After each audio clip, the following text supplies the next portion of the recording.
मेरा राघव जंगल न जाए। मेरा मन ही न लागे प्रभु तुम्हारे बिना, मेरा मन ही न लागे तुम्हारे बिना,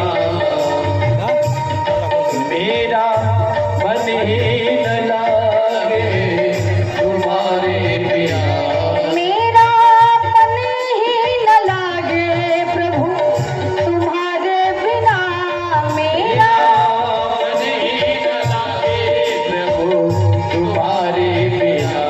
बोलो जिए कैसे रघुवर तुम्हारे बिना, बोलो जिए कैसे रघुवर तुम्हारे बिना, बोलो जी कैसे रघुवर तुम्हारे बिना।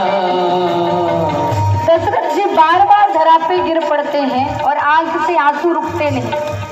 याद करते हैं मैंने श्रवण को मारा था ना, उसी पाप का लगता है मुझे प्रायश्चित करना पड़ रहा है कि राम मुझसे अलग हो रहे हैं, मानो मेरा प्राण अलग हो रहा है, धीरे धीरे शरीर छोड़ रहा है।